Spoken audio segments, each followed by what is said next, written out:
हमारी वीडियोस को देखने के बाद लाइक और सब्सक्राइब करना बिल्कुल ना भूलें। किसानों द्वारा किए गए भारत बंद का असर देश भर में दिखा। कई राजनीतिक पार्टियों ने भी इस बंद को समर्थन दिया। कड़ाके की ठंड में दिल्ली की सीमाओं पर कृषि कानूनों के खिलाफ हजारों प्रदर्शनकारी किसान, जिसमें बुजुर्ग, बच्चे और महिलाएं भी शामिल हैं, दिल्ली को पड़ोसी राज्यों से जोड़ने वाली कई सड़कों पर डटे हुए हैं। वे इन कृषि कानूनों को काले कानून बताते हुए कह रहे हैं कि जब तक मोदी सरकार इन कानूनों को वापस नहीं लेती है, वे अपना आंदोलन जारी रखेंगे। किसानों और केंद्र सरकार के बीच अब तक कोई सहमति नहीं बन पाई है। 5वें दौर के बातचीत बेनतीजा रहने के बाद अब दोनों पक्ष छठे दौर की बातचीत के लिए फिर मुलाकात करेंगे। माना जा रहा है कि इस बातचीत में सरकार बीच का रास्ता तलाश कर सकती है। आइए जानते हैं कि इस कृषि कानून में ऐसा क्या है जिससे देश भर के किसान डरे हुए हैं। केंद्र सरकार की ओर से कृषि सुधार बिल कहे जा रहे 3 विधेयक बीते जून माह में संसद में लाए गए थे, जिसमें से 2 विधेयक मानसून सत्र में राज्यसभा में ध्वनि मत से पारित हो गए। अब इस पर देश के राष्ट्रपति श्री रामनाथ कोविंद की अंतिम मुहर लगनी बाकी है, जिसके बाद यह कानून बन जाएगा। ये 2 बिल जो संसद में पास हो चुके हैं, उनमें से कृषक उपज व्यापार और वाणिज्य संवर्धन और सरलीकरण विधेयक 2020 और दूसरा कृषक सशक्तिकरण व संरक्षण, कीमत आश्वासन और कृषि सेवा पर करार विधेयक 2020 है। कृषक उपज व्यापार और वाणिज्य संवर्धन और सरलीकरण विधेयक एक ऐसा कानून होगा जिसके तहत किसानों और व्यापारियों को APMC की मंडी से बाहर फसल बेचने की आजादी होगी। इसे लेकर सरकार कह रही है कि मंडियां बंद नहीं हो रही हैं। सिर्फ किसानों के लिए एक ऐसी व्यवस्था दी जा रही है जिसके तहत वो किसी भी खरीदार को अच्छे दाम पर अपनी फसल बेच सकता है।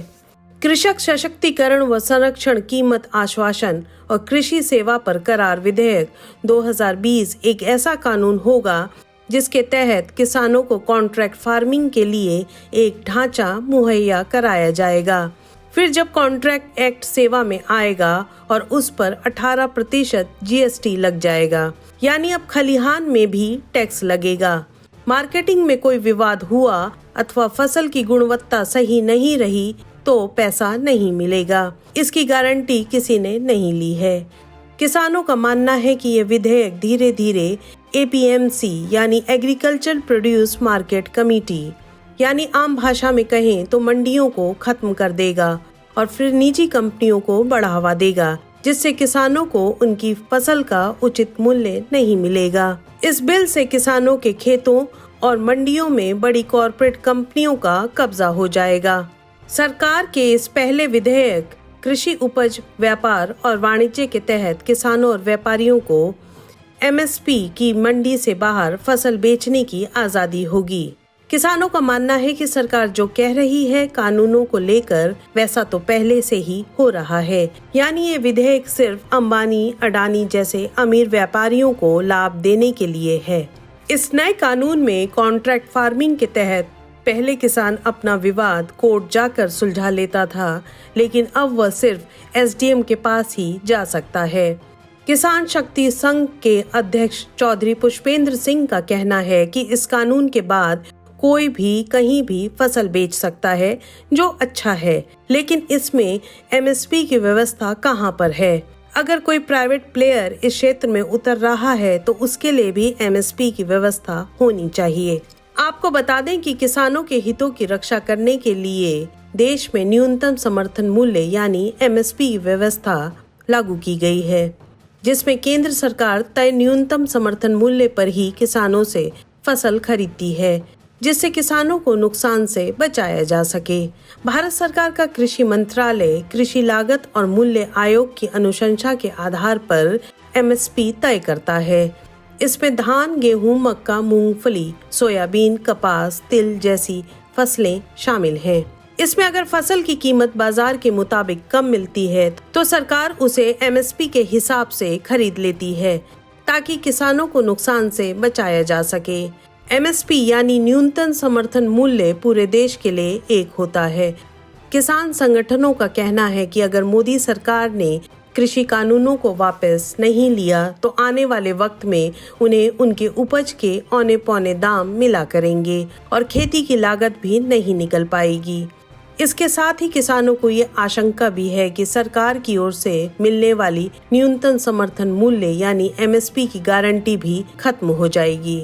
आपको बता दें कि शांता कुमार समिति जो भारतीय खाद्य निगम की कार्यकुशलता और वित्तीय प्रबंधन में सुधार के लिए बनाई गई थी, उसकी रिपोर्ट के मुताबिक केवल 6% किसान ही MSP पर अपनी फसल बेच पाते हैं।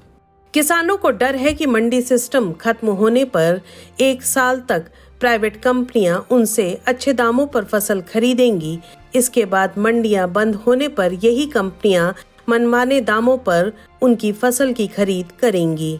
किसान नेताओं का कहना है कि देश भर में देसी विदेशी कंपनियां पहले से ही किसानों के खाद बीज पर कब्जा जमाए बैठी हैं और मनमाने रेट पर किसानों को बेचती हैं, तो किसान की लागत तो वैसे ही बढ़ गई है। अब सरकार किसानों की उपज को भी प्राइवेट कंपनियों को देना चाहती है। तब सरकार की कोई भूमिका नहीं होगी तो किसान कहाँ जाएगा, सिर्फ कंपनियां ही कमाएंगी। मध्य प्रदेश से आंदोलन में शामिल हुए किसानों का कहना है कि मध्य प्रदेश में सोयाबीन, चना और गेहूं की खेती मुख्य रूप से होती है, मगर मध्य प्रदेश सरकार बहुत कम खरीदती है, जिससे किसानों को MSP नहीं मिल पाता और प्राइवेट कंपनियां उनसे औने पौने दामों पर तो ये फसल खरीदेंगी। किसान आंदोलन की अगुवाई पंजाब मुख्य रूप से कर रहा है और पंजाब के किसान जो इस आंदोलन में शामिल हैं, उनका कहना है कि हमारी खेती ही हमारे लिए सब कुछ है। हमारे पिता दादा ने हमें ये खेती दी है और अब हम अपने आने वाली पीढ़ी यानी अपने बच्चों को ये जमीनें देंगे। लेकिन जिस तरह से काले कानून आए हैं, एक दिन हमारी खेती अंबानी अडानी जैसे कॉरपोरेट घरानों की हो जाएंगी। हमको अपनी जमीन बचानी है, इसीलिए हम दिल्ली आए हैं। आपको बता दें कि सरकार ने किसानों को दिल्ली पहुंचने से रोकने के लिए जगह जगह पर पत्थर, कांटेदार तार लगवाकर बैरिकेडिंग की है और किसानों को रोकने के लिए कई जगह पर तो JCB से गड्ढे भी खुदवाए गए थे। लेकिन किसान उन गड्ढों को भरते हुए पानी की बौछार, आंसू गैस के गोले और लाठीचार्ज सहते हुए आगे बढ़ते रहे। आपको बता दें कि देश भर के किसान संगठनों में से 31 किसान संगठन इस आंदोलन में शामिल हैं। पंजाब के किसानों का कहना है कि 1783 में पंजाब के किसानों ने सैनिकों के वेश में दिल्ली कूच किया था। अब 237 साल बाद ऐसा हो रहा है जब पंजाब किसान आंदोलन का एक बार फिर नेतृत्व कर रहा है। हमारी वीडियोस को देखने के बाद लाइक और सब्सक्राइब करना बिल्कुल ना भूलें।